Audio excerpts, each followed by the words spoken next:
Hello, everyone. This is the Liberty and Gun Rights Podcast. I have a guest speaker today, Roy Harmon, and we're going to kick this thing off, and I'm going to let him give a introduction of who he is and where he's at and what's going on.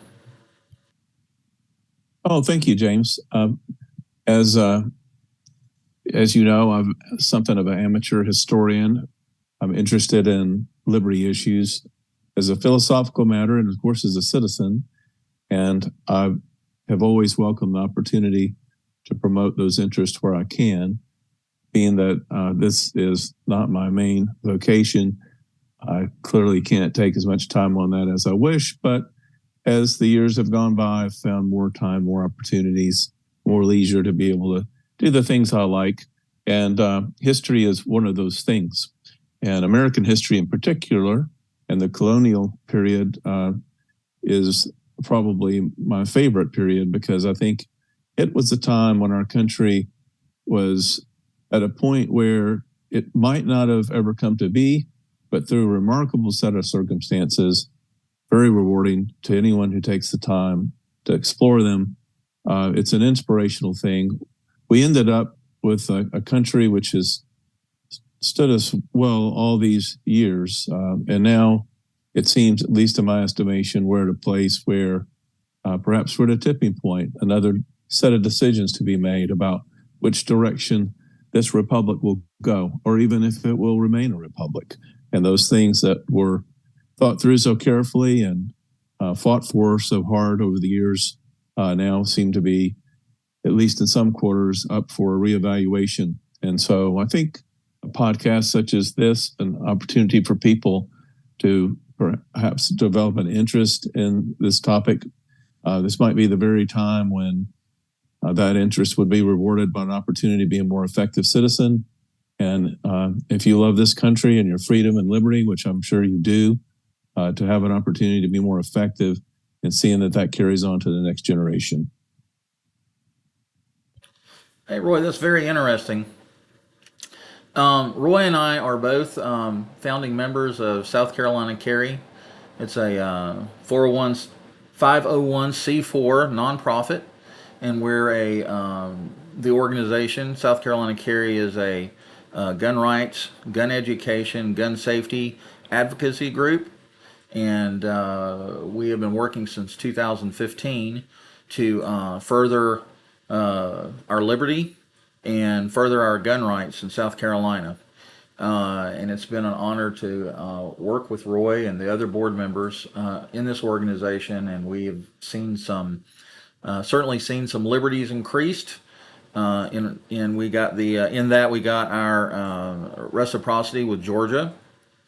That was passed, which means that South Carolinians and Georgians can cross the border and can still carry their weapons, as long as they're obviously following the South Carolina gun laws or the Georgia gun laws when they do that. We also got the restaurant bill passed, restaurant carry bill, where you can go into a restaurant if you're a concealed carry permit holder and you can eat dinner with your dinner, supper, breakfast, whatever with your family. Then you can do that. It's legal now. You don't have to leave your weapon out in the car for somebody to break in and steal. We recently got open carry with permit passed in Columbia, which means that if you are a valid CWP holder, you can choose to either carry openly or you can still conceal carry. Of course, you still have to follow the rest of the South Carolina gun laws, and you can't carry in a whole multitude of locations, which is one of the things I think that our organization, South Carolina Carry, is going to try to address and get some of those things dropped off that list. That'll probably be an uphill battle. But anyway, Liberty and Gun Rights podcast is going to focus mostly on South Carolina gun issues and liberty issues, but I also wanted to leave it open so that we could talk about other issues and items that are going on around our great nation. Go ahead, Roy. Well, one of the things, since we're beginning at the very beginning of this concept, that might be interesting to consider is how much of the world is unfree, because we have enormous liberty in our country, even in states where they don't have nearly the liberties we do here in our great state. But of course, we don't have the liberties that some of the other states have, and gun rights is certainly one of those areas. But as you said, there have been improvements, and we foresee more to come. But what a privilege it is when you think about that you were born in this country, and I feel very fortunate to be in this region of the country. When you consider that organizations that have studied the matter say that somewhere between a third to 40% of the world is unfree, and that's been true throughout history. It's true in our own country through indentured servitude and other forms of bondage and such things as that. So liberty is one of those things that it's not to be taken for granted. And for us to enjoy it and appreciate it, we have to be sure that we are always vigilant to measure whatever steps that are proposed by government for our safety and well-being, to be also sure that they don't encroach on those fundamental liberties that were guaranteed to us by our Constitution, and of course, more particularly the Bill of Rights. Absolutely, I agree with that. And one of the baffling things is that we have 47 states in the Union that have some form of open carry or constitutional carry. And so since 2015, South Carolina Carry has been working with our representatives in the House to pass pro Second Amendment bills that would further South Carolina becoming the 48th state to have constitutional carry. And it's baffling to me that we as citizens of South Carolina and of the United States are having to fight with our elected officials to allow us to have a God-given right, which is to be a legal gun owner and be able to open carry wherever we pretty much want to. There are a lot of struggles with the limitations that our legislators have put into law, and because those stipulations or things that are infringing on our Second Amendment rights are in the law, now we have to go the hard way and get bills passed and amended in order to free up some more of those liberties that we should automatically have. Well, and the statistics have shown that, and this is the easiest way to address these objections that we've had in our own state. The statistics show that these various practices, such as open carry, have not caused the problems that are frequently forecast by the opponents of those ideas. And so when you think it through from the practical impact of allowing those privileges to be treated as the rights that they really should be, I believe take a look at the states where they have had those rights for a number of years and looking at their experiences with them. It's almost like we have these different social laboratories that you can look and you can see and you can ask yourself, well, I mean, how are they manage it in Tennessee, for example, or how is it working out in Texas or Vermont? And it's surprising some of these states, such as some of the, like Vermont, for example, they've had incredible liberty when it comes to gun rights for I guess going back to the origin of the state, and their experience has been very positive. So obviously it's an issue of education and study, and for those that aren't as familiar with firearms and maybe they didn't grow up in an environment where there was hunting and target shooting and firearm sports, it may seem strange and unfamiliar, and so it's a fair question to pose as to what might be the impact of changes since we've arrived where we have with these restrictions. But it seems the evidence in every case has supported the proposition that open carry or concealed carry actually has done nothing to cause any increase in crimes. As we know, the people that don't abide by the law won't view having a permit of some kind as an impediment. So, but there's been some good research on it, and I hope in future podcasts this is something that we could make available, those links and those sources, so that they will have those things at hand and can review them for themselves, because there is a debate, a policy debate, and we got a ways to go for sure in order to catch up with some of our sister states. But as you mentioned at the outset, we've made some progress. It's been slow, but it is happening, and I hope that it's not so slow that our members and the public doesn't feel like it is a worthy project, because I really do think that we are winning. It's just time consuming, and it requires patience. I believe that if you look at the statistics, and you really can't accept everything at face value when it comes to social media, because the liberals and Democrats, they have their own agenda. The Republicans, the far right, Fox News and all of that, we all have our own agenda as well. And I think we need to be cognizant of that, and we need to do our research and get good numbers on FBI crime statistics and other sources of crime information. But generally speaking, the states that enjoy the privilege or the right of constitutional carry, violent crime has been shown to be down. And what's the saying is, an armed nation is or an armed community is a polite community, or an armed person is a polite person. You literally have to assume, I do, every time I get out in the car, if I'm concealed carrying a weapon, I'm assuming everybody else that I'm meeting is as well. And I'm going to be polite to them, and I will do everything in my power to de-escalate situations and stay away from volatile situations, and just generally be a good citizen and be kind and compassionate, and understand that people are out there struggling with their life issues or whatever. And you also have to understand that there are predators out there, and there are criminals that are intent upon preying on sheep. That's why unfortunately, we have to have security at churches now, because there's been violence and killings at churches since 1980, and even probably earlier than that.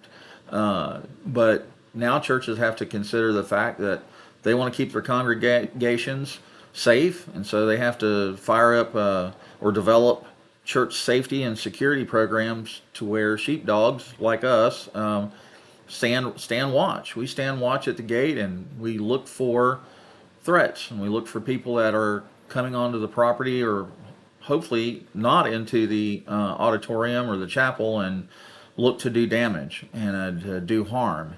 And so that's that's a really good point as to like where we are as a society today, because while violent crime, as I understand it, has waned somewhat over the last several decades, and I stand to be corrected if I misspoke that, but I believe that's true. But what we have seen is there's no less appetite for taking advantage of those that are considered weak or unable. And, this happens. It happens to females because, as a general rule, they're at a strength disadvantage. It happens in neighborhoods where there are gang influences and perhaps less immediate police protection, which is almost always the case when you're in a life-threatening situation, because to avail yourself of help through a call for police, even doing their very best, it's difficult for them to be all the places they need to be. We're in Greenville County here, and gosh, I think we're the largest county in the state. If we're not, we're close to it. It's a huge area for for law enforcement to be responsible for. And so what we're seeing is an increase, I've read, in the number of women that are interested in getting permits to carry or carrying a firearm, and even in the minority community. In fact, I think they may lead the statistics in that area. And it makes sense because a firearm is an equalizer. It is a responsibility, and as you say, if you are carrying a firearm, I think you owe yourself and your whoever you might encounter who is a violent person every opportunity to de-escalate and to avoid a problem, and that is, I think, just a good ethic and a good way to think of it, the privilege of carry that we've been granted, because so far, as I think of it, the instances when someone has had to use a firearm, they're almost always unexpected, whether it's road rage or a home invasion or some sort of break and entry, or perhaps something at a public event, even in our malls, and as you say, in our churches. And unfortunately, I don't really have, I don't know there is a solution to that. I think I've been interested in this for years. What is causing that behavior? Because we've had guns in this country I think I'm told, known firearm possession, something like 400 million.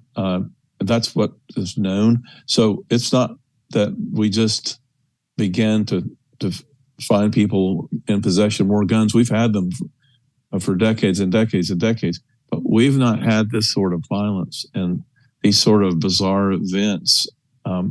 Whether social media is a part of promoting that, the desire for some sort of attention or fame, or ill fame, I should say, or is it something to do with our terrible drug problem in this country?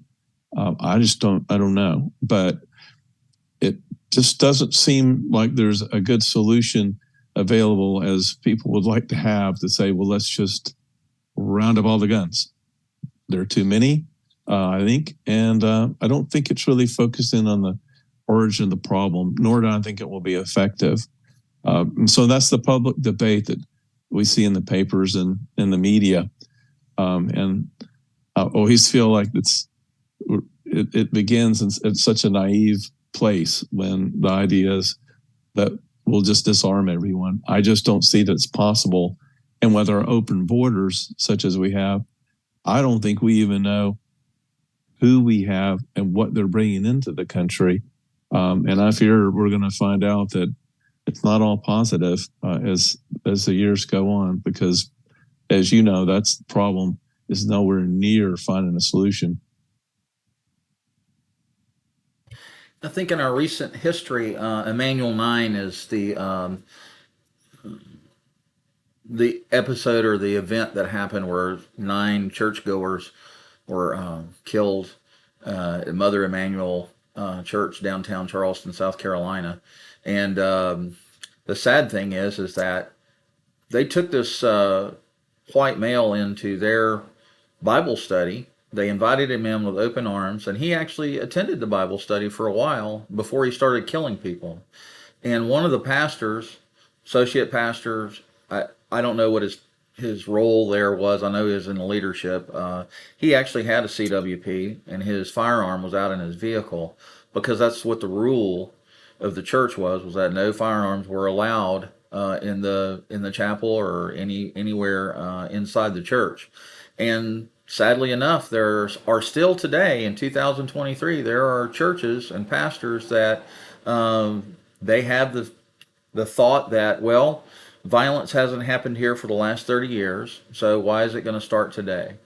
And while that maybe is a logical thought, we know that there's been an uptick in violence in our country, whether it's because of all the firearms, or maybe it's because of, this is a multifaceted issue. Like you said, it's not going to be feasible for our government to disarm Americans. Why have we not been invaded? Well, by a like Japan or China or some other country landing on our western or eastern or southern borders and trying to invade America. We have the largest standing army in the world because we're all armed. Uh, and I would say that, like I said, it's a multifaceted issue.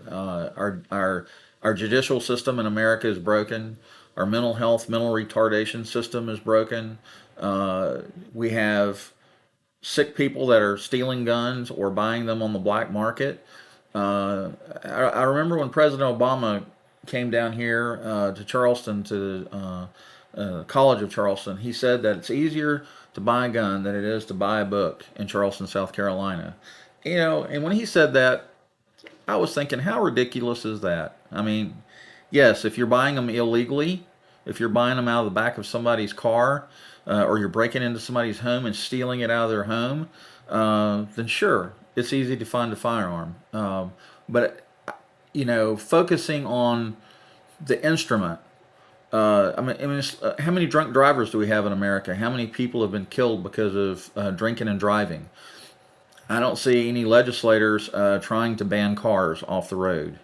Well, that's a great point. That's a very good point. And when you look at the situation of the church shooting you mentioned, that young man should have been flagged in the system, but due to some sort of tragic mistake in understanding which jurisdiction he was in when the purchase was made, there was an oversight, and that allowed the gun sale to go through. But even if he hadn't acquired it that way, I'm confident he could have found a firearm.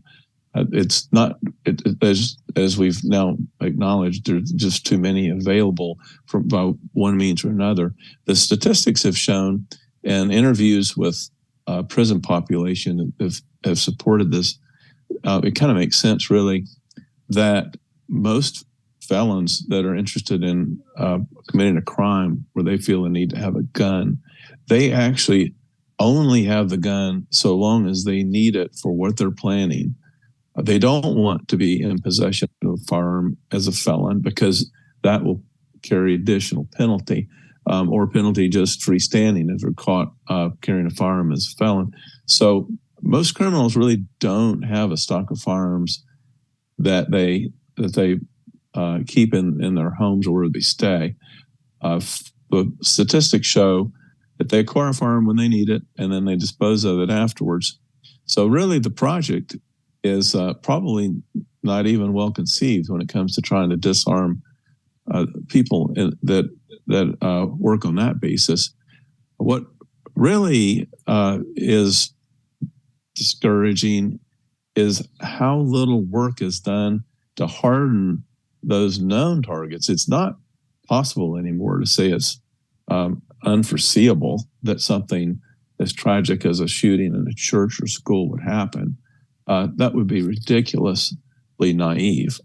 So we have to ask ourselves, when you look at the security at the courthouses, at the State House, if you look at when our politicians or our judiciary or others, at our airports, when they're looking to enforce security, they know how to do it. So why is it that our schoolhouses are not getting the protection that our courthouses and our state houses do? So it's baffling to me that the public doesn't demand more on that.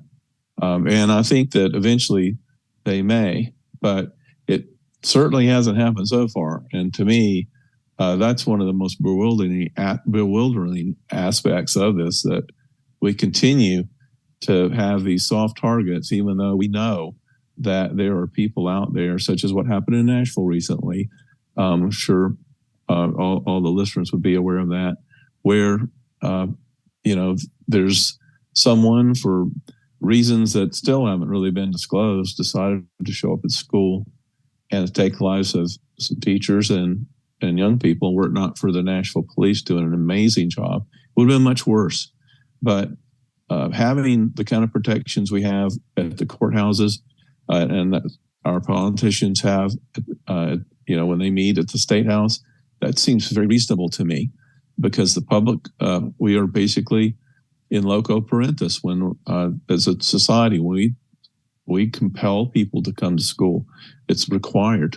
So when those children are there, I mean, I feel as a member of the public, taxpayer, that we have the obligation to deliver to them the same level of protections that we do for those that are making the laws and enforcing the laws. And so we'll see. I've always wondered why politicians, or isn't at least a politician out there that would grab that concept and try to take it home with some proposed bills. But so far, it doesn't seem like we have anyone that's really on that program, does it?